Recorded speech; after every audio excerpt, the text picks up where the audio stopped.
दोस्तों नमस्कार। जय भोलेनाथ। उम्मीद करता हूँ आप सब अच्छे होंगे और यात्रा को लेके बहुत उत्साहित होंगे कि यात्रा स्टार्ट होने वाली है।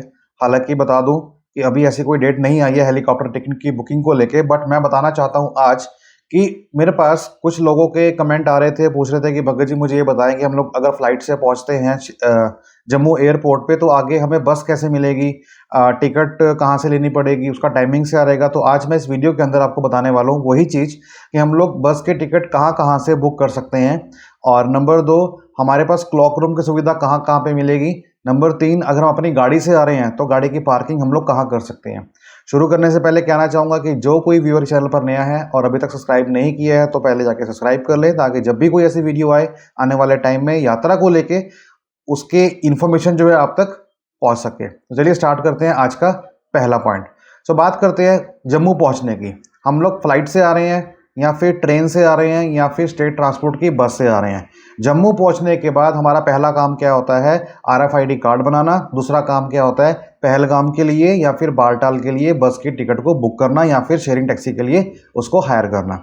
बता दूं, RFID कार्ड बनाने के लिए मैंने आपको पहले ही बताया था, पिछली वीडियोस के अंदर आप चेक कर सकते हो। उसके लिए आपके पास बेस्ट ऑप्शन है बस स्टैंड या फिर रेलवे स्टेशन या फिर भगवती बेसनगर कैंप में। तो अगर आप वहां पर जा रहे हैं भगवती बेसनगर कैंप में तो आपको वहां पे सारी सुविधा मिलती है, लेकिन वहां पे रश बहुत ज़्यादा होता है। रश बहुत ज़्यादा होने के कारण आपको कहीं ना कहीं कठिनाइयों का सामना करना पड़ सकता है। लेकिन अगर आपके पास पैसे की कोई प्रॉब्लम नहीं है और आप अपना बजट खुद से तैयार करके आए हैं तो मैं आपको बताऊंगा कि आप सारा काम ये बाईपास कर सकते हैं। टिकट बुकिंग भी कर सकते हैं, होटल में स्टे भी कर सकते हैं और कॉन्वॉय के साथ जा भी सकते हैं। और बुकिंग कैसे करेंगे अगर हम फ्लाइट से आ रहे हैं तो अब सुनिए मेरी बात ध्यान से। पहला पॉइंट, मान लीजिए हम फ्लाइट से आ रहे हैं।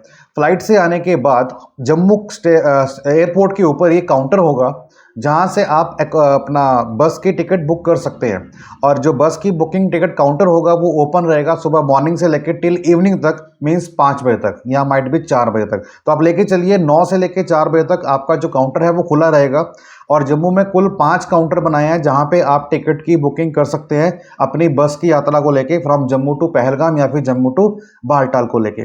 सो पहली बात करता हूं, पहला तो आपका मेन होता है क्या, भगवती बेसनगर कैंप में, जहां पे आप अगर रह रहे हो उस रात के लिए तो वहां से आप बुक करवा सकते हो।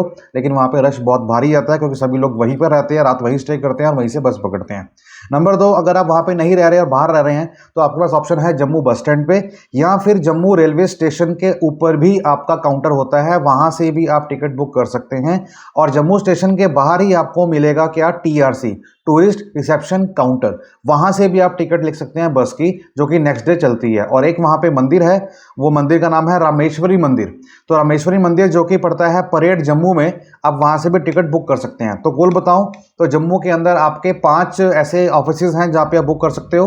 पहला आपका है जम्मू का भगवती बेसनगर कैंप, दूसरा आपका है आपका रामेश्वरी मंदिर, तीसरा आपका है TRC, चौथा है रेलवे स्टेशन और पांचवा है आपका जनरल बस स्टैंड। तो ये आप 5 जगह पर आप ये जो टिकट की बुकिंग है वो करवा सकते हैं अपनी यात्रा को लेके, जब जाएंगे पहलगाम में या फिर जाएंगे बालटाल में।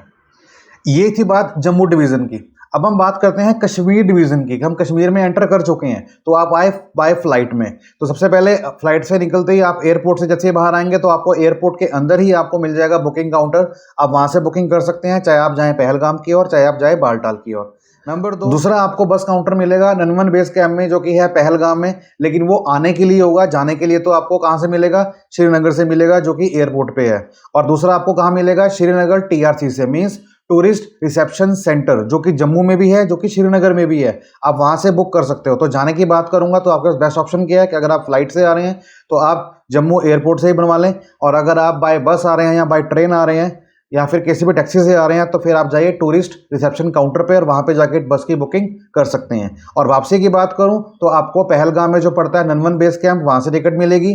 और वापसी में जब हम आएंगे बालटाल में तो बालटाल से आपको बुकिंग काउंटर से टिकट मिलेगी। तो ये थी बस की बात। फेयर की बात करूंगा तो अभी फेयर रिलीज नहीं हुआ है। जैसे ही कोई फेयर की इन्फॉर्मेशन आएगी तो मैं आप तक शेयर करूंगा, प्रोवाइड करवाऊंगा। अब बात करते हैं किसकी, क्लॉक रूम की।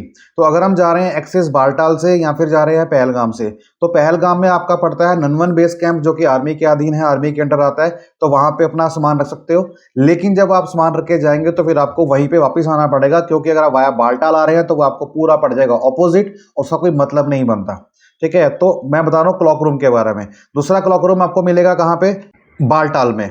बालटाल बेस कैंप में आपका क्लॉक रूम मिलेगा, वहां पे आप सामान जमा कर सकते हैं, बट वो उनके लिए है कि जो वहां पे सामान रख के यात्रा स्टार्ट करेंगे बालटाल बेस कैंप से, और वहीं से नीचे आएंगे यात्रा पूरी करने के बाद, फिर वहां से सामान पिक करके आगे अपने घर की ओर जा सकते हैं। नंबर 3, जो तीसरा क्लॉक रूम है वो आपको मिलेगा होली केव के पास, वहां पे जमा कर सकते हैं। हालांकि इनका भी किराया तय होता है पर बैगेज के हिसाब से, लेकिन अभी वो रिलीज नहीं हुआ है, जैसे रिलीज होगा आपको उसकी भी जानकारी दे दी जाएगी। कितना किराया रहेगा बसेस का, कितना किराया रहेगा क्लॉक रूम का, और कितना किराया रहेगा टेंट का जो हम रहेंगे, चाहे वो होली केव में हो, चाहे वो ननवन बेस कैंप में हो, चाहे वो हमारा भगवती बेसनगर कैंप में हो, चाहे वो बालटाल बेस कैंप में हो।